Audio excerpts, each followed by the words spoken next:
गुरु को सिर पर राखिए चलिए आज्ञा माही, कहें कबीरता दास को तीन लोक भय नाही।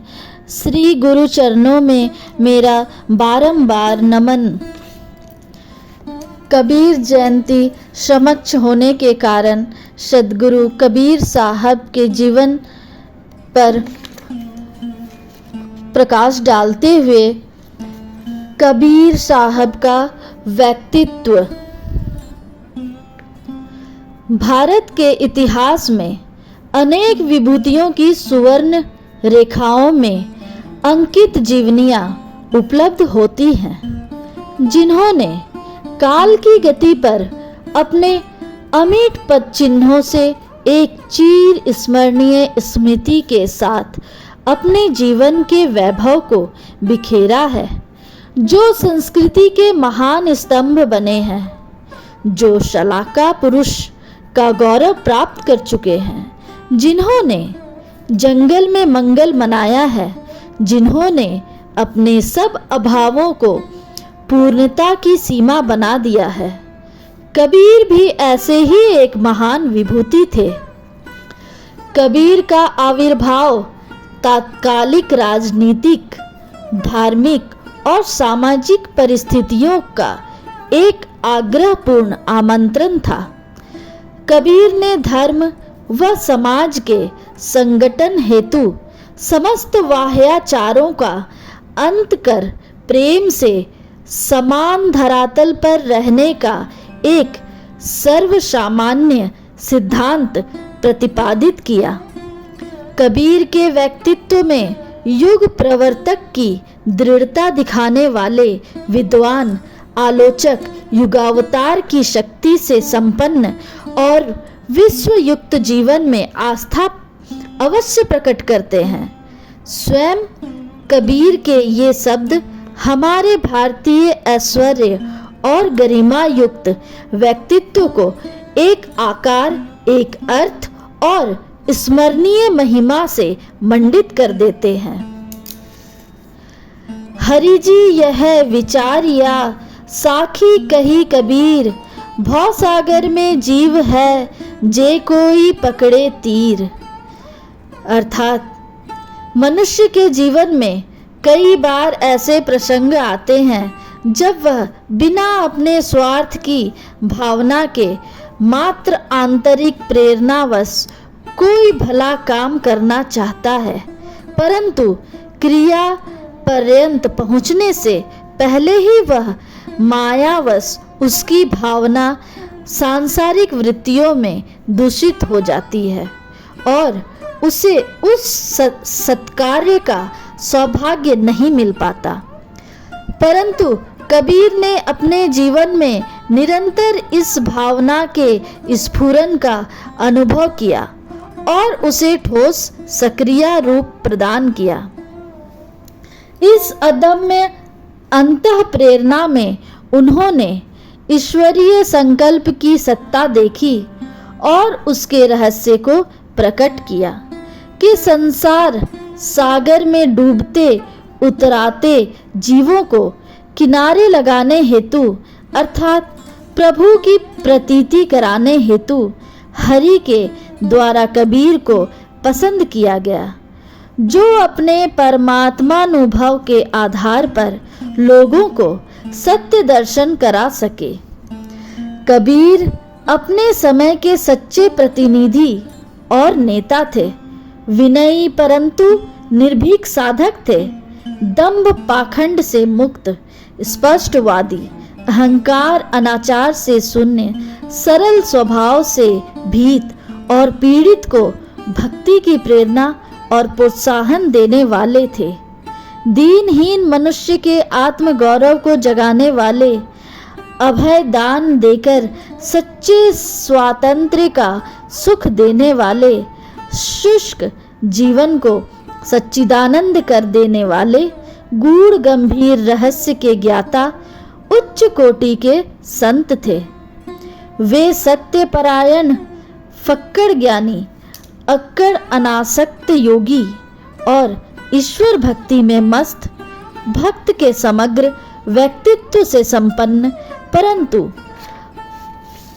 अति सामान्य होने के कारण साधारण बुद्धि की पकड़ से परे थे।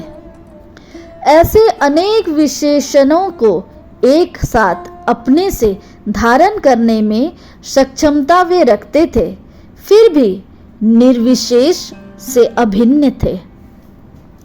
उनका मूल भक्त हृदय अनेक संघर्षों के बीच अपने लक्ष्य के प्रति अनन्य परंतु पर्वत के समान निश्चल और सहिष्णु था। वे अपनी साधना में निरंतर गुरु की छत्र छाया का अनुभव करते हुए आत्मनिर्भर, अव्याकुल और उदार, आत्मविश्वासी, सत्यान्वेषी और अहिंसा प्रेमी थे।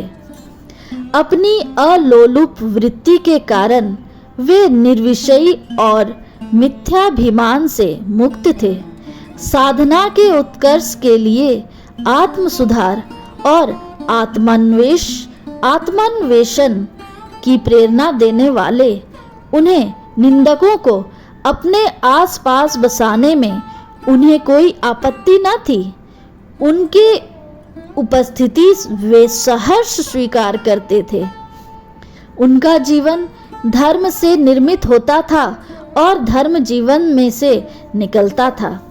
अपनी बुद्धि और अनुभव की कसौटी पर सत्य की परख रखने वाले कबीर कभी शास्त्र के आडंबर से निस्तेज नहीं होते थे, बल्कि जड़ अंध मान्यताओं की धज्जी उड़ाते हुए थे।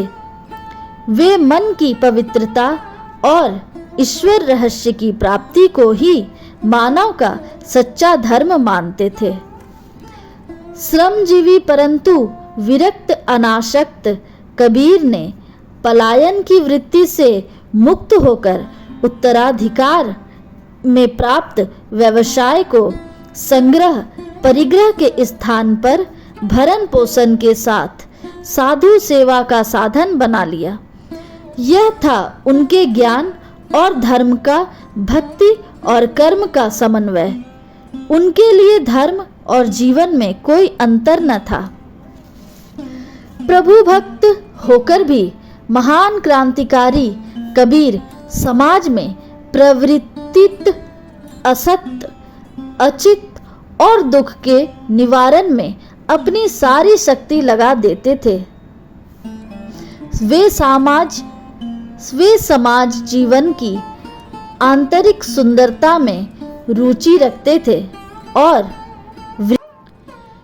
विकृतियों की भत्सना करते थे। उनके इस प्रयत्न में धर्म को मिटाने की नहीं, उसका संशोधन करने की प्रवृत्ति थी।